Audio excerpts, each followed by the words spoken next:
Assalamualaikum Uday. Saya sedang membaca surat As-Saffat ayat 145. Surat As-Saffat ayat 145. Ayat 145 surat As-Saffat ini, terjemahannya, kemudian kami lemparkan dia ke tempat yang tandus dalam keadaan sakit. Kami lemparkan dia. Surat As-Saffat ini adalah surah yang ke-37. Sila cari surah yang ke-37. Cuma ayatnya ayat 145. Bunyi ayatnya, A'udzubillahi minasyaitonirrajim. Fanabadhnahu bil ara'i wa huwa saqim. Artinya, dan kami lempar dia ke tempat yang tandus dalam keadaan sakit. Saya tak pernah terperasan adanya ayat ini. Saya tak perasan ada ayat seperti ini. Mohon pencerahan Ustaz. Okey. Jawabannya begini. Dia adalah kisah tentang Nabi Yunus. Ustaz, beri jawaban sikit. Kita ada 10 pertanyaan, kalau boleh jangan ditambah lagi. Untuk membolehkan Ustaz menjawab dalam setengah jam ini. Biar genap 2 jam. Nabi Yunus alaihi salatu wassalam adalah suatu nabi. Beliau juga rasul. Rupanya dalam kisah, karena keingkaran kaumnya, beliau pernah menjanjikan azab Allah akan turun. Allah akan turunkan azab bila kamu durhaka dan tak percaya pada aku. Seolah-olah begitulah. Tapi ternyata azab yang Nabi Yunus sebut itu tidak datang. Lagilah membuat kaumnya tak percaya pada Yunus. Dan memandang keingkaran kaumnya, akhirnya Nabi Yunus bawa diri, tinggalkan kaum, pergi ke pulau lain. Beliau menumpang satu bahtera untuk pergi ke negeri lain meninggalkan kaumnya.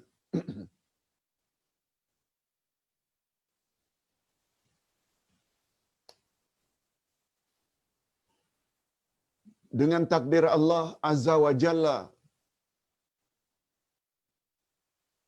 bahtera tersebut dilanda oleh ribut kencang dan ombak besar.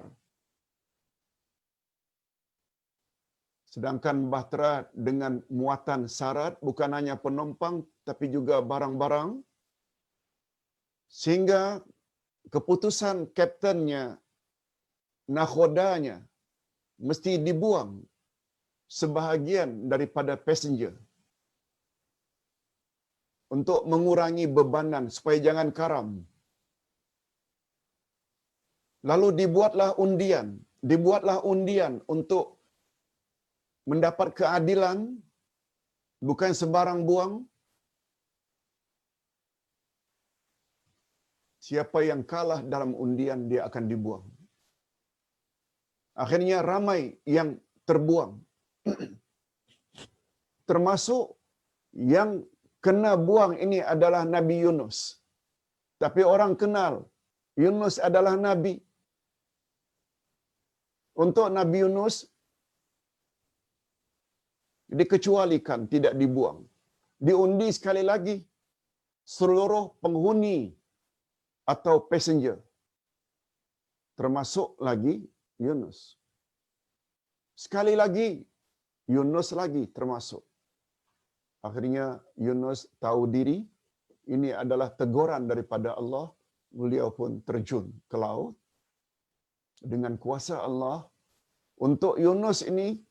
Allah Subhanahu wa taala kirim ikan besar untuk telan dia, bawa ke dasar laut. Dalam keadaan yang sangat gelap itu, Yunus berdoa kepada Allah Azza wa Jalla, berzikir, zikir yang sangat terkenal, semua kita tahu, zikir Nabi Yunus, wirid Nabi Yunus, la ilaha illa anta subhanaka inni kuntu minaz zalimin. Akhirnya Allah Subhanahu wa taala kabulkan permintaan harapan Nabi Yunus, lalu ikan tersebut disuruh oleh Allah supaya timbul dan muntahkan Yunus di suatu pantai dalam keadaan macam sayur, lembik selembik-lembiknya.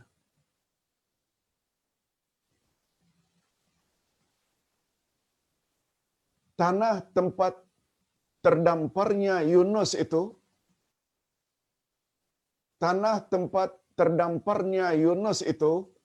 adalah padang pasir yang tidak ada pokok, tidak ada tempat perlindungan. Lalu Yunus seperti pingsan, tak sadarkan diri. Dengan kuasa Allah, Allah tumbuhkan tumbuh-tumbuhan berdekatan dengannya. Yang tumbuh-tumbuhan itu keistimewaannya, lalat atau binatang-binatang akan menjauhi, tak akan mendekat pokok itu. Akhirnya Yunus selamat. Sampai kena terik matahari lama-kelamaan, dan buah tersebut dengan cepat bukan saja tumbuh untuk melindungi Nabi Yunus daripada panas, juga mengeluarkan buah-buahan yang sangat bagus. Jika dimakan, membuat badan jadi sehat. Begitu kata ulama tafsir. Ini yang dimaksudkan oleh ayat tadi. Setelah dia lari daripada kaumnya, dilanda ribut, dia akhirnya dimakan oleh ikan karena zikirnya yang banyak terhadap Allah, terutama tasbih. Ayat lain menyebut, kalaulah bukan karena tasbihnya Nabi Yunus, niscaya kami akan kekalkan dia mati terkubur dalam perut ikan itu hingga hari kiamat. Begitu disebut oleh Allah di dalam ayat-ayat yang lain. Ini kisah nyata.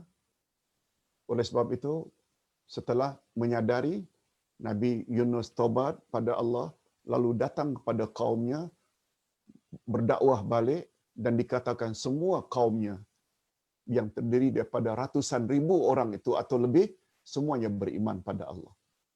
Demikian lebih kurang gambaran cerita yang ditanya tadi oleh Kak Aisyah dari Keramat. Ustaz, kadal faqr ayyakuna kufran. Adakah ini yang dikhawatiri oleh Nabi? Yes. Kadal faqru ayyakuna kufran. Maknanya, hampir saja kefakiran, kemiskinan membuat orang jadi kafir. Hadirin dan hadirat, ini hadis Nabi sallallahu alaihi wasallam, kebimbangan Nabi terhadap kesusahan seseorang. Sebabnya Islam sebenarnya menyuruh kita agar jadi orang yang kaya. Kata Dr. Yusuf Al-Qaradawi dalam kitabnya Fiqhuz Zakat, dari mana kita dapat tahu Islam sebenarnya menyuruh agar kita jadi orang yang kaya? Yaitu dengan adanya kewajiban mengeluarkan zakat. Bukankah mengeluarkan zakat itu ke atas orang yang mampu? Orang yang beriman diwajibkan mengeluarkan zakat, tapi bagi yang mampu, seolah-olah memberi isyarat. Orang-orang yang beriman, berusahalah untuk orang yang kaya, yang mampu menolong orang lain. Tanpa menafikan dalam realitinya ada yang kaya, ada yang sederhana, ada yang miskin. Tapi bukan bermakna orang yang miskin itu semuanya kufur. Cuma Nabi hanya menyebut kebimbangannya. Gara-gara miskin, orang boleh jadi kafir. Tengok sejarah. Banyak negara yang apabila penduduknya miskin, ditawarkan oleh orang-orang Kristian, seberas goni pun dia boleh tukar agama. Janjikan anaknya akan disekolahkan ke overseas, seberang laut. Tapi dengan syarat awak mesti masuk Kristian. Pun berani. Semua itu adalah akibat karena kefakiran. Okey, itu jawapan singkat daripada Ustaz. Tapi walau bagaimanapun, miskin bukan orang miskin. Bukan orang miskin. Bukan setiap orang miskin itu akan jadi kufur. Sebab bagi Nabi SAW, yang namanya kaya lawan dari miskin itu bukan maknanya orang yang banyak harta. Apa kata Nabi? Laisal ghina an kasratil arad, walakinnal ghina ghina an-nafs. Bukan yang dikatakan kaya itu orang yang banyak harta, tapi kaya yang sebenar adalah kaya hati. Ada iman. Orang yang ada iman ditawarkan berapa juta ringgit pun dia tidak akan keluar dari agama Islam. Itu maksudnya kaya hati. Hati ini yang paling mulia pada hati ini adalah iman. Okey. Yang ketiga, soalan saya Ustaz, adakah di akhirat nanti kita akan bertemu semula dengan ahli keluarga dan nenek moyang yang dulu-dulu macam ahli keluarga di dunia? Ya. Ya. Dalam surat Ar-Ra'd Allah Subhanahu Wa Taala menyebut. Ustaz ada baca sebuah buku yang Ustaz beli, Masuk Syurga Sekeluarga. Masuk Syurga Sekeluarga. Macam mana caranya? Caranya senang saja. Pastikan diri jadi orang soleh. Pastikan juga, usahakan juga pasangan, ibu bapa, anak cucu semuanya saleh. Allah Subhanahu Wa Taala berfirman yang artinya dalam surat Ar-Ra'd, apabila couple tersebut, suami isteri, orang yang saleh, disuruh oleh Allah agar dimasukkan dalam syurga, Allah berfirman, malaikatku, masukkan juga couple tersebut, pasangan tersebut, bapa-bapaknya, ibu-ibunya, dan zuriat keturunannya yang saleh-saleh, supaya masuk bersama dengan pasangan tersebut. Waman salaha, masukkan juga bersama pasangan yang saleh dan salihah ini, masukkan juga orang-orang yang saleh dari kalangan keluarga ini, ibu bapaknya, abauhum wa zurriyatahum, dan zuriat keturunannya yang saleh-saleh disebut man salaha min abaihim, siapa yang saleh. Itu sebabnya walaupun kita saleh, layak masuk syurga, kita ada bapa tapi tidak saleh, kita ada anak tapi jahat, tidak saleh, kafir, jangan harap. Sebab syarat untuk masuk syurga bersama keluarga, mesti keluarga itu keluarga yang saleh dan salihah.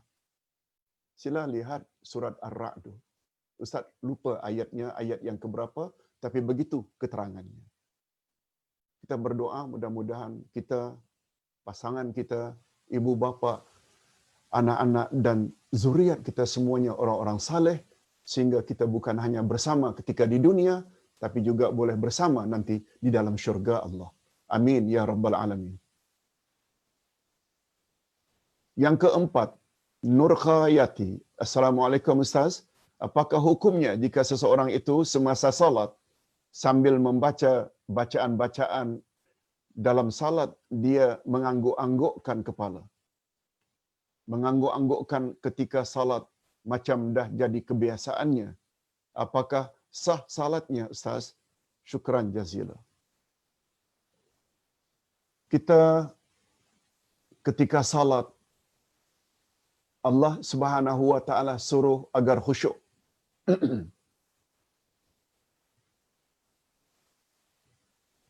Ustaz pernah sebut beberapa hari yang lalu, salat sama dengan manusia. Manusia dinamakan manusia selagi ada jasad, tubuh badan kasar dan roh, nyawa. Salat juga macam itu. Ada jasad, ada roh. Jasad itu gerak-gerik. Rukuk, i'tidal, bacaan, duduk, semuanya itu adalah jasad bagi salat. Sedangkan roh salat adalah khusyuk. Sebabnya orang yang salat tidak khusyuk bagikan manusia yang tidak ada roh, tidak ada nyawa, yang layak disebut jenazah atau mayat. Begitu uraian para ulama.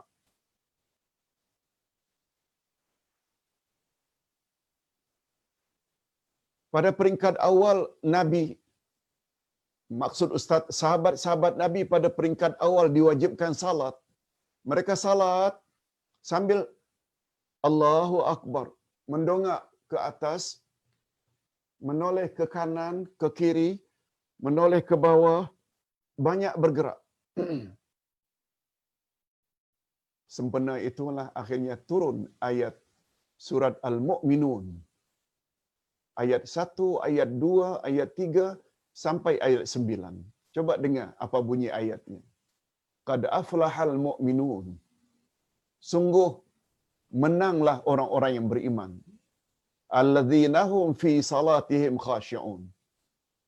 Orang-orang beriman yang menang itu ialah orang yang apabila salat dia khusyuk. Oh, itu disebut pertama kali dari 9 sifat yang lain. Orang mukmin yang menang adalah orang mukmin yang bila mereka salat mereka khusyuk. Nah, sekarang kata ulama tafsir apa makna khusyuk di situ? Kata ulama tafsir makna khusyuk ada dua macam. Khusyu'ul qalbi wa khusyu'ul jawarih. Khusyuk hati iaitu kita tahu yang kita sedang berada di hadapan Allah, itu sebabnya mata kita tertunduk ke tempat sujud. Itu namanya khusyuk hati.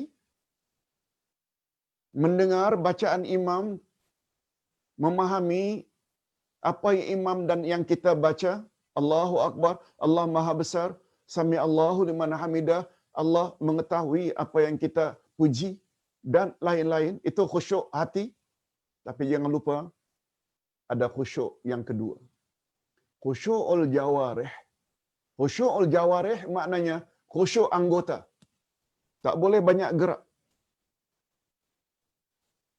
Oleh sebab itu kalau ada kebiasaan bila membaca sambil bergerak, itu boleh merosakkan salatnya. Alhamdulillah Rabbil Alamin, Ar-Rahmanir Rahim, Maliki Yawmiddin, Iyyaka na'budu wa iyyaka nasta'in. Itu gerak.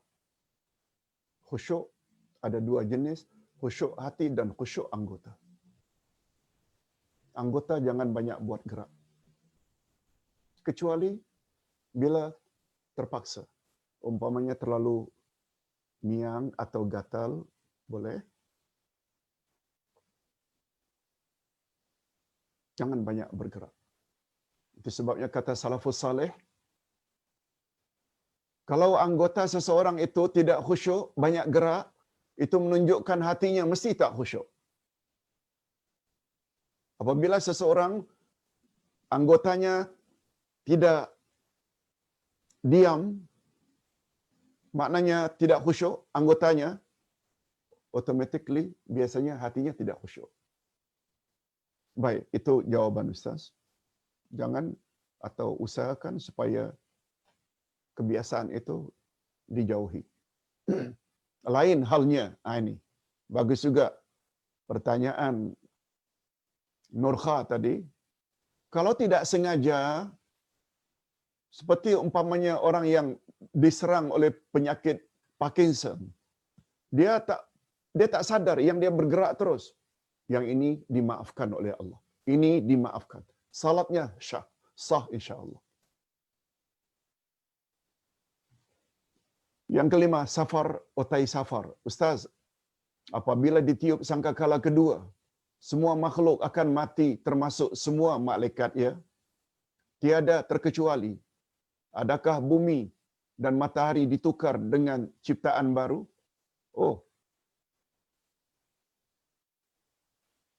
Safar otai safar tak ikut ke minggu lalu? Kita ada bacakan ayat Al-Quranul Karim. Yubaddil. Allah ganti bumi ini dengan bumi baru. Allah ganti langit dengan langit baru. Allah ganti matahari dengan matahari baru. Mengapa ganti? Bila kita belajar surat Amma Yatasa'alun atau At-Takwir atau Abasa atau Infatarat, betul tak langit pecah? Gunung-gunung berserakan. Semuanya hancur. Bumi hancur, langit hancur. Itu sebabnya kita akan dibangkitkan di atas bumi yang baru, dinaungi oleh langit yang baru. Diterangi oleh cahaya matahari yang baru. Sebab matahari semuanya, iza syamsu kuwirat. Apabila matahari itu digulung, hancur. Maknanya semuanya baru. Yubaddil. Kita sebut apa makna badal? Ganti. Allah ganti dengan yang baru. Itu telah kita jelaskan pada pelajaran-pelajaran yang lalu. Cuma semuanya mati ke Ustaz? Tidak. Setelah tiupan tangkala yang pertama, semua tidak mati. Maksud Ustaz, semuanya mati kecuali tentu sajalah malaikat Mikail, Israfil yang akan meniup sangkakala. Ada 3 malaikat yang tidak mati karena tiupan sangkakala yang pertama. Malaikat Jibril, Mikail, Israfil. Macam mana hendak tiup sangkakala kedua bila Israfil mati?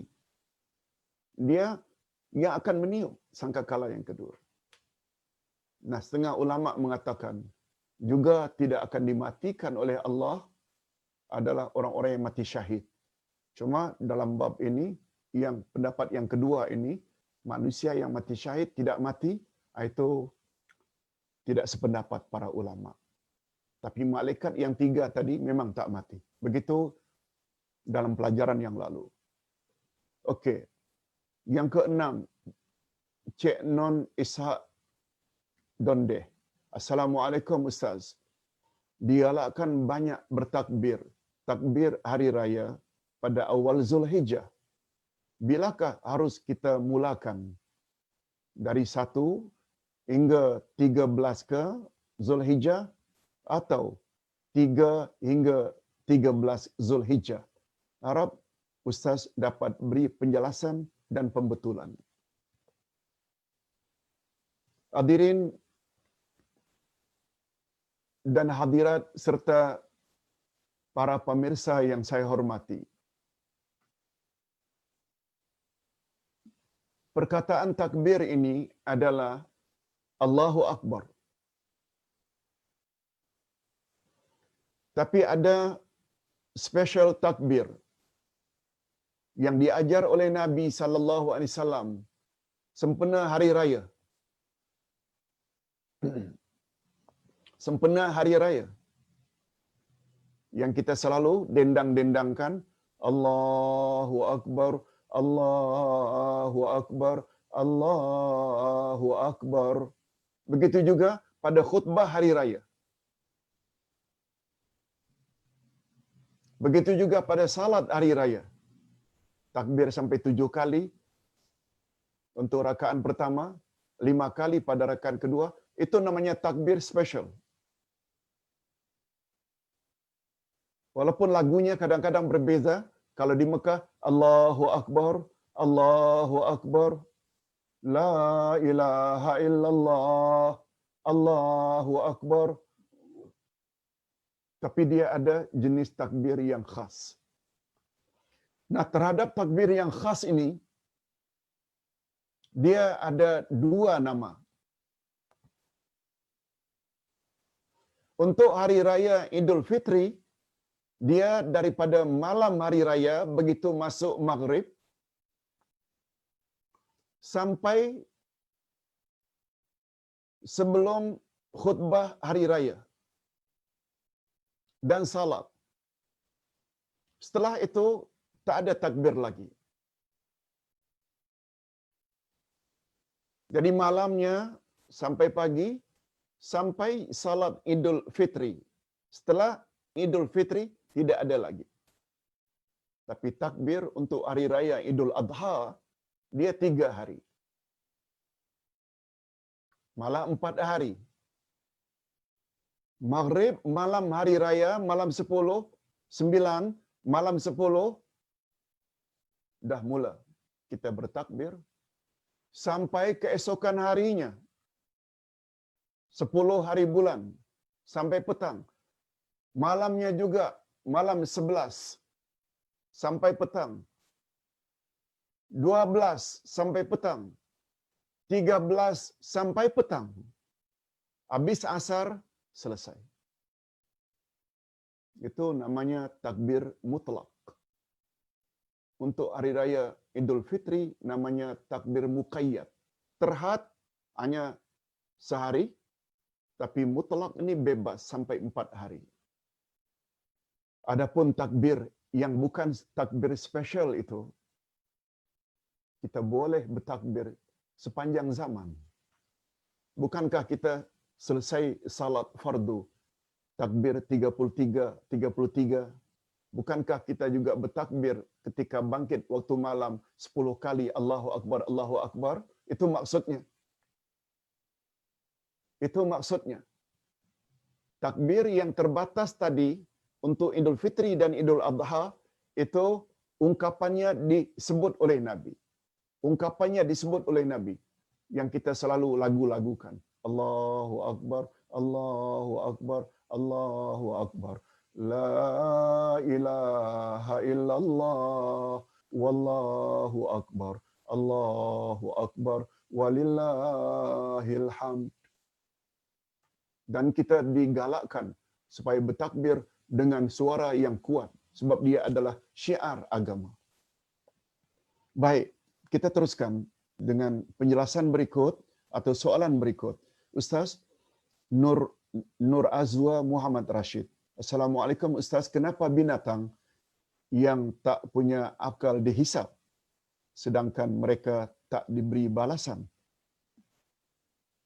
Sedangkan mereka tak diberi balasan. Okey. Kita sebut binatang dihisap. Allah yang sebut.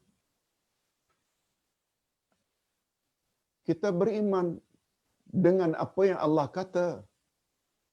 Selain manusia, jin, binatang juga akan dihisap. Begitu bunyi ayat di atas tadi. Sedangkan mereka tidak ada akal. Atas sebab itulah, karena ketiadaan akal, mereka tidak layak masuk syurga dan neraka. Ayat terakhir dari surat An-Naba, setelah mereka dihisap, macam mana cara Allah menghisap antara binatang dengan binatang yang barangkali rusa, yang dengan tanduknya yang tajam membelasah kawannya suka-suka hati.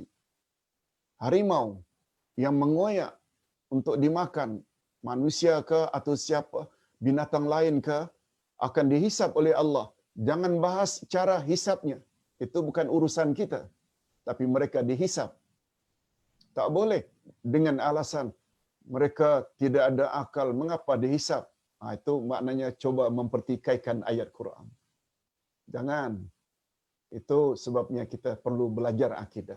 Allah kata mereka dihisap, katakan mereka dihisap. Wallahu a'lam.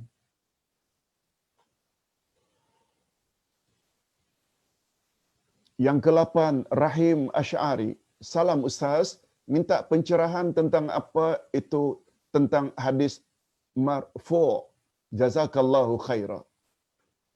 Jazakallahu khaira.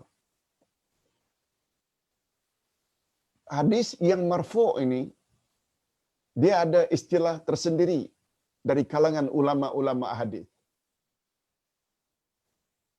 Marfu' maknanya yang diangkat. Orang yang tersebut itu, orang tersebut barangkali tak jumpa Rasulullah. Cuma dalam bab ini, beri Ustaz masa minggu hadapan, insya-Allah Ustaz jawab. Sebab Ustaz bukan bidang Ustaz ini tentang istilah-istilah dalam ilmu hadis. Dia istilah mustalah al-hadis. Jadi Ustaz minta masa, Ustaz akan jawab kemudian. Okey. Rahim Asy'ari. Yang ke-9, second last. Safar otai safar. Ustaz, bagaimana tidak tahu kumpulan yang dikatakan ahli sunnah wal jamaah. Karena semua umat Islam mengakui ahli sunnah wal jamaah. Tiada yang tolak. Ustaz pernah sebut beberapa bulan yang lalu. Dan ini juga Ustaz jelaskan di dalam wasiat yang Ustaz tulis.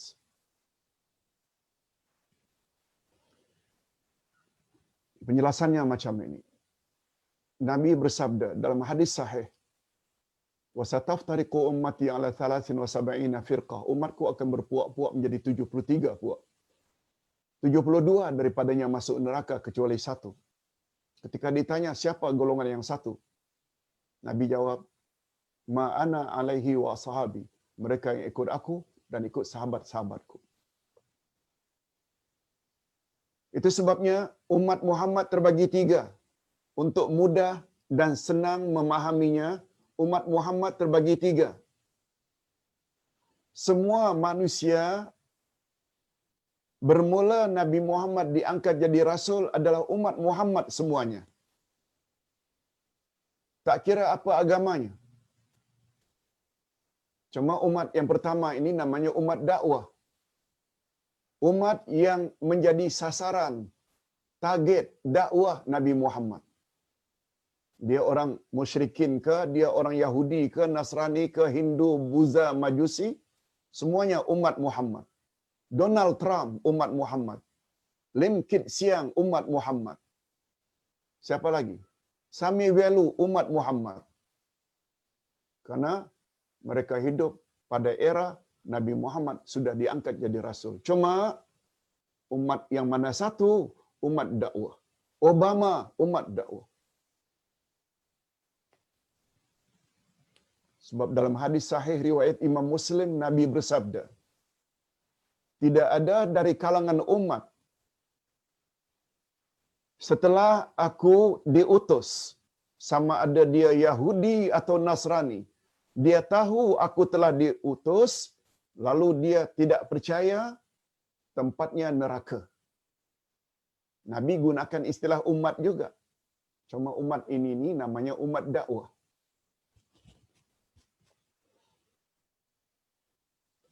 Umat yang kedua namanya umat ijabah. Atau nama lain umat istijabah. Umat yang menjawab. Umat yang memberi respon. Umat yang memberi reaksi terhadap dakwah Nabi Muhammad lalu masuk Islam. Mereka respon, masuk Islam. Ini yang Nabi tadi sebut dalam hadis, umatku akan berpuak-puak menjadi 73 puak. Semuanya masuk syurga ke? Tidak. Semuanya Islam ke? Yes, Islam. Tapi yang masuk syurga hanya satu saja. Semua ini namanya umat istijabah. Termasuklah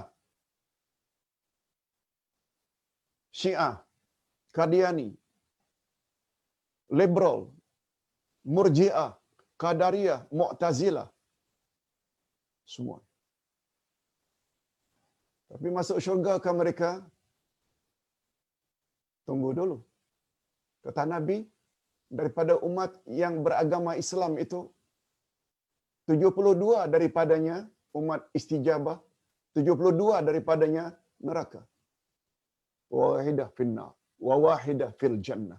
Satu saja dalam syurga. Ketika ditanya siapa golongan yang satu itu? Ma ana alaihi wa ashabi. Mereka yang ikut Nabi dan ikut sahabat-sahabat Nabi. Apa yang Nabi dan sahabat jadikan panduan supaya mereka layak selamat? Jawabnya Quran dan Sunnah.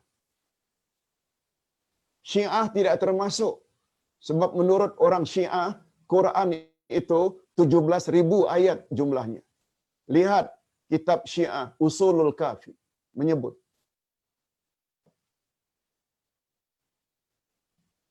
Syiah tidak termasuk sebab Syiah berkeyakinan imam-imam mereka sebanyak 12 orang semuanya maksum, tidak ada buat dosa. Semuanya keturunan Sayyidina Ali. Ahlus Sunnah tak macam itu. Ahlus Sunnah yang selamat, yang maksum hanya Nabi Muhammad sallallahu alaihi wasallam. Nah, umat yang ketiga inilah yang dipanggil dengan umat ittiba. Umat ittiba. Umat pertama umat dakwah. Umat kedua umat istijabah. Yang selamat hanya umat ittiba, yaitu mengaku Ahlus Sunnah wal Jamaah tapi yang ikut Nabi dan ikut sahabat. Mudah-mudahan dapat difahami apa yang Ustaz jawab. Itu sebabnya mengapa kita dalam mengajar ini rujukan kita tak lain Quran Sunnah, Quran Sunnah. Pandangan para ulama selaginya dia bersesuaian dengan Quran dan Sunnah Nabi sallallahu alaihi wasallam. Mudah-mudahan kita semua termasuk ke dalam golongan Ahlus Sunnah wal Jamaah yang ittiba. Itu Ahlus Sunnah yang sebenarnya. Hadirin dan hadirat rahimakumullah, adapun yang terakhir Megat Abdul.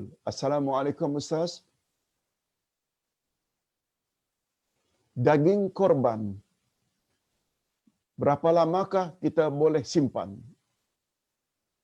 Soalan kedua, yang mana lebih afdal kita bagi daging yang mentah atau yang dah dimasak? Jazakallahu khairan. Hadirin dan hadirat, para ulama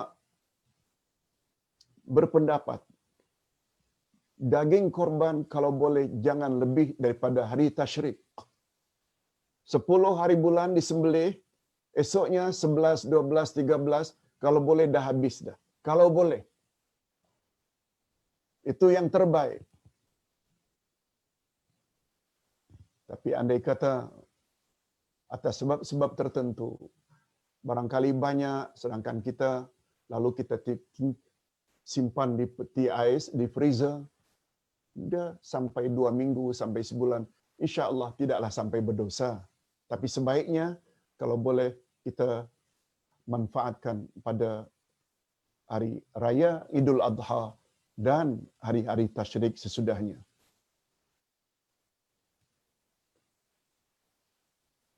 Nah, bila ditanya mana yang lebih afdal? Jawabannya, Nabi Muhammad sallallahu alaihi wasallam telah menetapkan akikah sebaiknya dimasak untuk diberi makan kepada tetamu. Dimasak.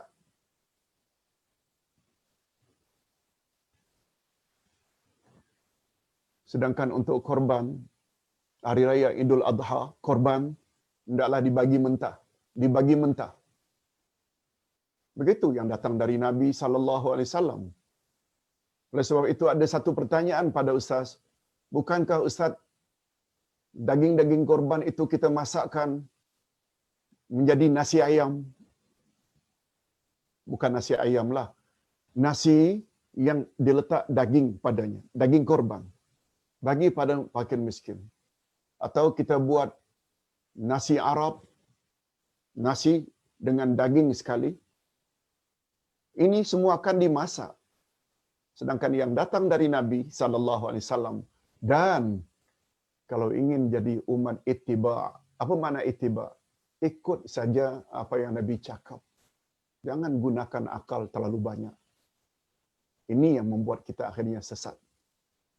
Mudah-mudahan apa yang kita sampaikan pada pagi ini ada juga manfaatnya. Ingat ya, jangan